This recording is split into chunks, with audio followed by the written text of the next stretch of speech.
अस्सलाम वालेकुम स्टूडेंट्स। आज का हमारा लेक्चर है क्लास 10th का। सब्जेक्ट हमारा है उर्दू। ये क्लास 10th में नज़म जिसका उन्वान है नात और इसका लेक्चर नंबर है 2। नात लिखी है एहसान दानिश ने। इसका पहला और दूसरे शेर की हम तशरीह करेंगे। पहला शेर है, दो आलम का इमदादगार आ गया है, अमीन आ गया, गमगुसार आ गया है, गरीबों की जान को, यतीमों के दिल को सुकून हो गया है, करार आ गया है।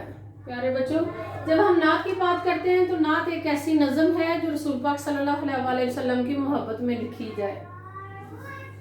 तो हमारा पहला शेर, इसकी हम तशरीह करेंगे। दो आलम का इमदादगार आ गया है। आलम से मुराद है जहान, ये दुनिया, ये कायनात। तो रसूल पाक सल्लल्लाहु अलैहि वसल्लम के मुतल्लिक एहसान दानिश फरमा रहे हैं कि आप सल्लल्लाहु अलैहि वसल्लम रहमतुल लिल आलमीन है, दोनों जहानों के लिए। ना सिर्फ इस जहां के लिए बल्कि अगले जहां में भी, मरने के बाद भी हमारी जो शफात का हक जिसके पास है वो रसूल पाक सल्लल्लाहु अलैहि वसल्लम को अल्लाह ताला ने दिया है कि अपनी उम्मत में से जिसकी वो चाहें सिफारिश कर सकते हैं, शिफात कर सकते हैं। इसलिए बड़ी ही प्यारा उन्वान इस एक मिसरे में बयान कर दिया गया है कि दो आलम का इमदादगार आ गया है। दो आलम से मुराद है कि एक आलम ये जिसमें हम जिंदगी गुजार रहे हैं, अगर इसमें हम कामयाब होना चाहते हैं तो अल्लाह ताला के कुरान पाक में दिए गए अहकाम, जिन पर रसूल पाक सल्लल्लाहु अलैहि वसल्लम ने अमल करके उसे उसवा हसना बना दिया, बेहतरीन अमल बना दिया। कुरान पाक में एक एक वो अमल जो इंसानों को करने के लिए अल्लाह ताला ने हुक्म दिया था, पहले उस पर रसूल पाक सल्लल्लाहु अलैहि वसल्लम ने अमल किया। वो सीरत मुबारका की सूरत में हमारे पास मौजूद है। तो इसलिए बड़ा बेहतरीन फिक्रा है ये मिसरा है, दो आलम का इमदादगार आ गया, कि इस आलम में भी हमारी जो मदद कर सकता है, इस आलम में बखूबी और कामयाबी के साथ जिंदगी गुजारने में, वो आप सल्लल्लाहु अलैहि वसल्लम की ज़ात है। और जो दूसरा आलम है आगे अगली जिंदगी, मौत के बाद जिंदगी, जिसके मुतालिक लोग कहते हैं कि मौत के बाद क्या होगा, इंसान की उस पर कुदरत हासिल नहीं। इंसान की सिर्फ इतनी सी कुदरत है, इंसान के हाथ में इतना है कि दुनिया में बेहतरीन काम करे। यानी आप सल्लल्लाहु अलैहि वसल्लम की सीरत मुबारका के मुताबिक, उनकी सुन्नत के मुताबिक यहाँ पर अमल करे, हक की राह पर चले, सच की राह पर चले, और सल्लल्लाहु अलैहि वसल्लम की जो खूबियाँ हैं उनको अपनी ज़िंदगी में उन पर अमल करने की कोशिश करे, तो ये आलम भी इंसान का दुरुस्त हो जाएगा, यानी बेहतरीन तरीके से ज़िंदगी गुजरेगी।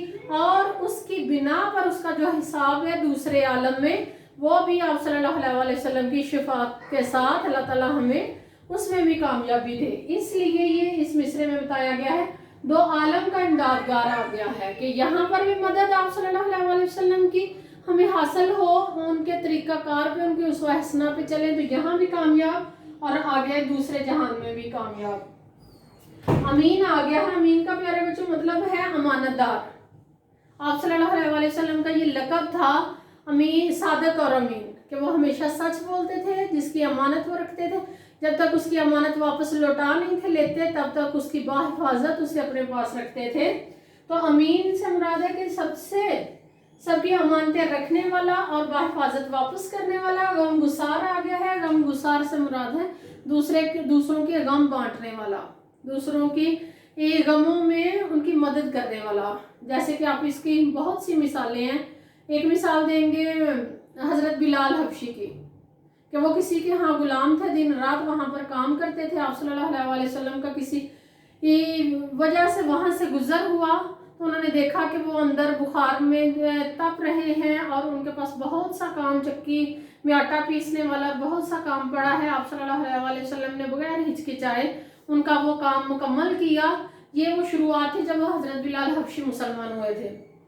तो उनसे दूसरों का गम देखा नहीं जाता था, इसीलिए जो है ना कुफार कहा करते थे कि जो गरीब तबका है, जो यतीम मसाकीन हैं, जो हमसे मदद तलब करते थे, वो सारे के सारे रसूल पाक सल्लल्लाहु अलैहि वसल्लम के कहने में आ गए हैं।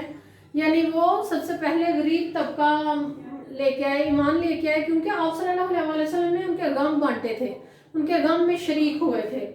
इससे मुतल्लिका तशरीह के से मुतल्लिका हम शेर लिखेंगे। एक पैगाम जो हर दिल में उजाला कर दे, सारी दुनिया को सुनाने के लिए आप सल्लल्लाहु अलैहि वसल्लम आए।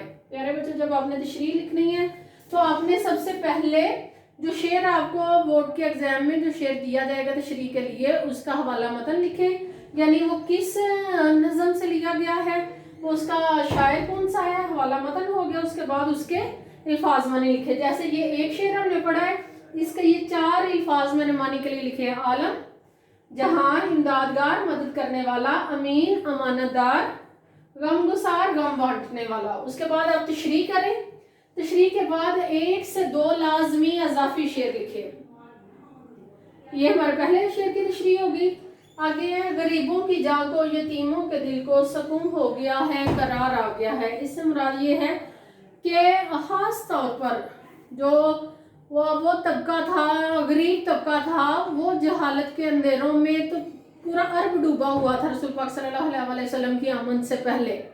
پورا عرب جہالت کے اندھیروں میں ڈوبا ہوا تھا اور سب سے زیادہ جو پیس رہا تھا وہ غریب طبقہ پیس رہا تھا۔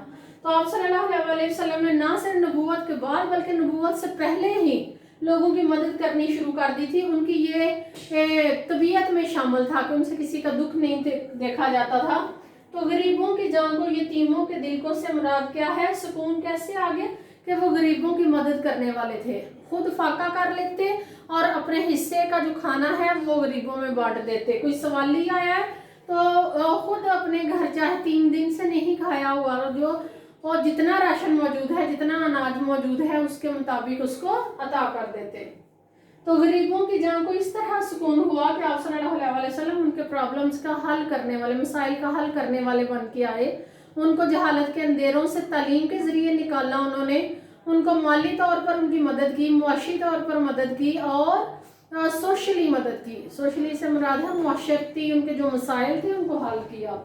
یتیموں کے دل کو، یتیموں کے دل سے مراد ہے کہ یتیم جو تھے انہیں ان کا معاشی استحصال کیا جاتا تھا، ان کی زمین جائیداد چھین لی جاتی تھی، ان کے والد کی جب وفات ہو جاتی تھی ان سے ان کے حقوق چھین لیے جاتے تھے، انہیں کسی باقاعدہ کسی جاب پر یا تجارت کے لیے کہیں انہیں جو اچھی جاب ہوا کرتی تھی وہ انہیں نہیں دی جاتی تھی، کاروبار میں حصہ نہیں تھا دیا جاتا، ان کی جو ترکہ تھا، وراثت تھی وہ بھی چھین لی جاتی تھی۔ تو وہ قرآن پاک میں اللہ تعالیٰ نے رسول پاک صلی اللہ علیہ وسلم کے ذریعے وہ احکام بھیجے کہ یتیموں کا کیا حصہ ہے، ترکے میں ان کا کیا حصہ ہے اور ان کا مال نہ کھایا جائے۔ جس طرح ایک مثال آپ یہاں پر یہ بیان کر سکتے ہیں کہ قرآن پاک میں تقریباً 15 اس بارے میں ذکر ہے حضرت موسیٰ اور حضرت خضر علیہ السلام کا، کہ وہ سفر پر ہوتے ہیں تو کیسے انہوں نے یتیم بچوں کا جو مال تھا زمین میں جو دفن تھا اس کے اوپر انہوں نے دیوار بنا دی تھی تاکہ جب وہ جوان ہو اس دیوار کو ہٹا کے وہ یہاں سے اپنا مال نکال سکیں۔ یعنی یتیموں کا اللہ تعالیٰ نے قرآن پاک میں اتنا